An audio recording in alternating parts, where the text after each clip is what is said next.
Bonne journée à tous et un salut particulier aux sœurs, à vous mes sœurs. Ce texte de Luc 2,36 met en honneur une femme de Dieu, Anne. Il y avait une prophétesse, Anne, fille de Phanuel de la tribu d'Azer. Elle était fort avancée en âge, elle avait vécu 7 ans avec son mari depuis sa virginité. Luc 2,36. Quelle femme étonnante que cette Anne. Elle est prophétesse. Il y avait une prophétesse. Elle exerce un ministère prophétique. Et ce ministère reconnu comme tel, il n'est pas fréquent dans la Bible. 3 illustres devancières. 3. Marie, la sœur de Moïse. Déborah, la femme juge. Et Hulda, dont on parle dans 2 Rois 22, verset 14. C'est vous dire l'importance d'Anne, qui hérite sous la plume de Luc, inspirée par l'esprit. De ce titre, elle était prophétesse. C'est pas n'importe qui, Anne, aux yeux de Dieu. Le Saint-Esprit, en accordant les dons, ne négligera pas les femmes dans ce domaine. Rappelons-nous que Philippe, l'évangéliste, c'est dit dans Actes 21, verset 9, avait 4 filles vierges qui prophétisaient. Manifestement, le Seigneur n'a pas dispensé son esprit que sur les hommes. D'ailleurs, dans ce récit de la Nativité, quelle parité extraordinaire! 3 hommes, Zacharie, le père de Jean, Joseph, le père de Jésus, et Siméon. Et nous trouvons Élisabeth, Marie, et ici Anne. 3 femmes de Dieu remarquables. 3 hommes de Dieu, 3 femmes de Dieu dans les récits de la Nativité. Extraordinaire, n'est-ce pas? Elle était de la tribu d'Azer, Anne. C'est pas fréquent non plus de dire l'origine tribale d'un personnage. Siméon, il n'est pas dit qu'il était de la tribu d'eux. Et pourquoi donc cette insistance pour dire cela de Anne, cette femme qui sert Dieu dans le temple? Bien, c'est que Azer, c'est une tribu du nord. C'est une de ces tribus qui a fait sécession, qui dans l'histoire d'Israël a fait partie de ce bloc de 10 tribus qui a fait face à ces 2 tribus restées fidèles à la maison de David, Juda et Benjamin. Elle vient de cette partie du nord d'Israël dont les 10 tribus, les occupants, donc ces 10 tribus, ont été déportés à l'époque des Assyriens en 721 et semblent avoir disparu dans la tourmente de l'histoire. On les appelle d'ailleurs les 10 tribus perdues d'Israël.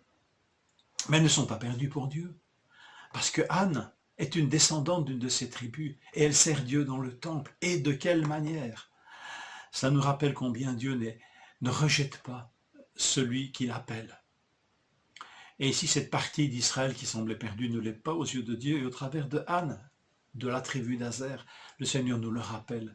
Tout comme, vous vous rappelez, le Seigneur est venu dans quelle région? Dans le prophète Ésaïe qui nous dit que les pays de Zabulon et de Nephtali voient briller une grande lumière. Zabulon et Nephtali, c'est encore 2 tribus du nord, c'est territoire de 2 tribus du nord, et qui pourtant vont recevoir en premier cette lumière du Messie. Le Seigneur n'oublie pas son peuple. Ésaïe avait dit ça, la jalousie d'Éphraïm disparaîtra. Éphraïm, c'est le terme générique pour parler de ces 10 tribus du nord. Et ses ennemis en Juda seront anéantis. Éphraïm ne sera plus jaloux de Juda et Juda ne sera plus hostile à Éphraïm. Dieu n'a pas oublié cette partie d'Israël, cette partie de son peuple. Anne nous le démontre. Et enfin, il nous est dit qu'elle était veuve depuis longtemps, fort avancée en âge. Elle n'avait vécu que 7 années avec son mari avant qu'il ne meure. Une vie donc pas facile. Ce n'est pas à moi en parler, je sais que plusieurs de nos sœurs vivent cette situation de veuvage. Alors voilà, Anne est une des vôtres. Et donc ici, je vous laisse le soin de méditer ce texte. Mais elle servait Dieu. Elle servait Dieu dans le jeûne et dans la prière, elle, la prophétesse. Et au travers de cela, rappelons-nous que dans l'Église primitive, et on voit ça dans 1 Timothée 5, versets 1 à 16, les veuves avaient un rôle très particulier à jouer dans l'Église. Elles étaient considérées, honorées. Elles pouvaient constituer même un groupe distinct dans l'Église qui assumait des responsabilités, notamment dans la prière, mais aussi dans l'instruction des jeunes femmes. Alors, à Timothée, il est demandé de les honorer, comme on peut honorer les anciens.